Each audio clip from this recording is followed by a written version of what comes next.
Hello. Today's video is the 6th video, an installment of 9 videos altogether. Put them in a playlist.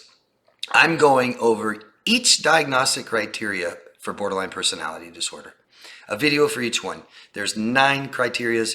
I have 9 videos. This is number 6. I highly recommend watching the first 5, watching them in order. It actually helps. If you want to know more about this trait, watch the last one, number 5, self-harm.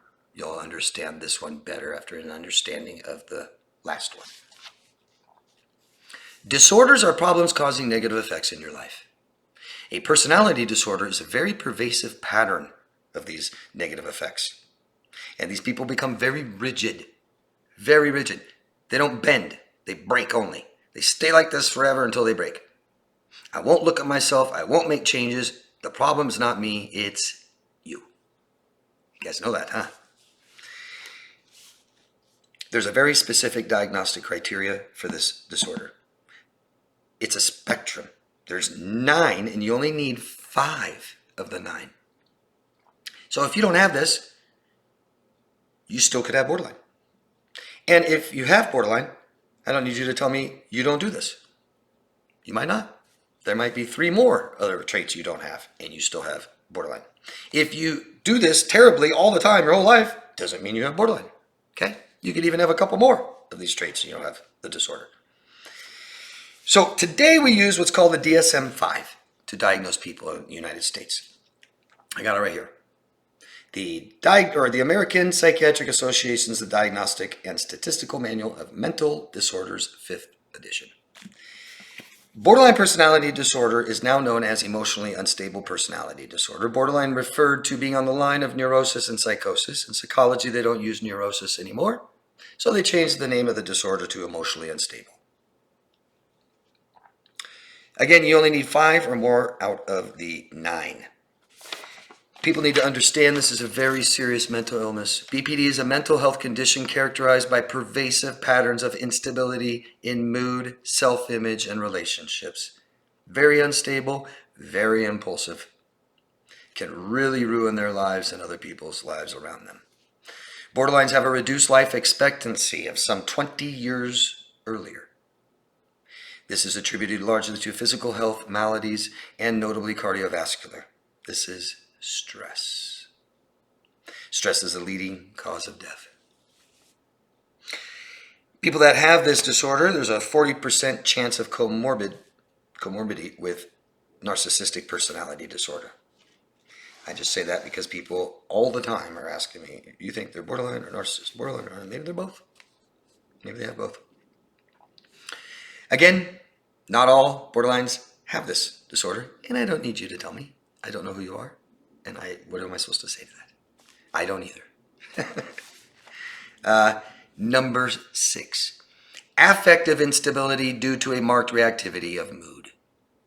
A pervasive pattern, not situational. Not just right now, because someone died and you lost somebody and your dog and your house burned down. That's understandable.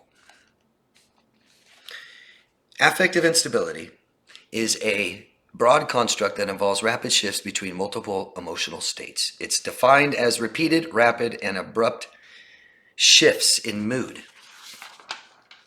Examples of affective features that show this irritability include,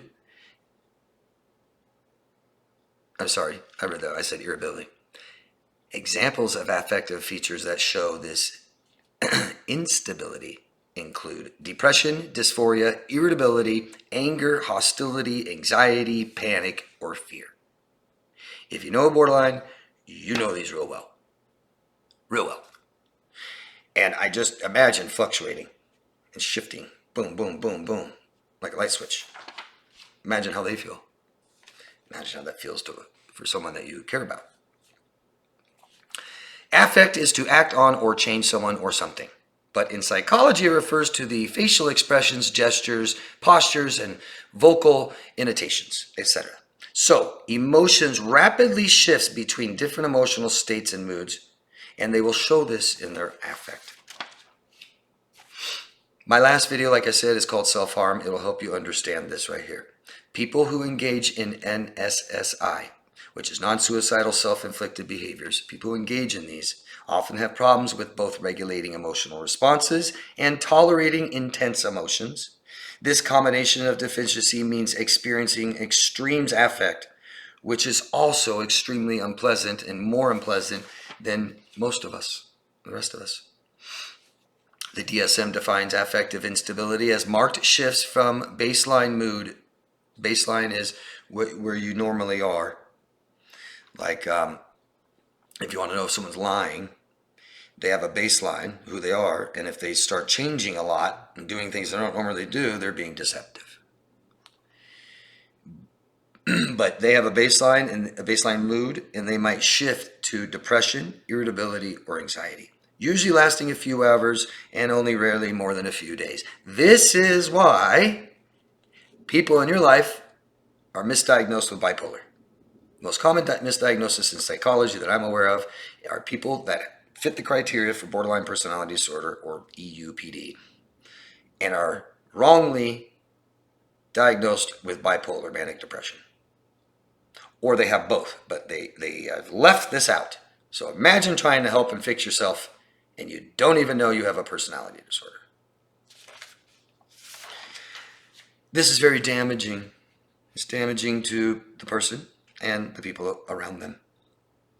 A very, very common example I can share with you, something I've just seen and witnessed and heard so much with people that have this disorder. They will very extremely easily and quickly get bored, irritated, and annoyed. Nothing you had to do or anything that happened that moment.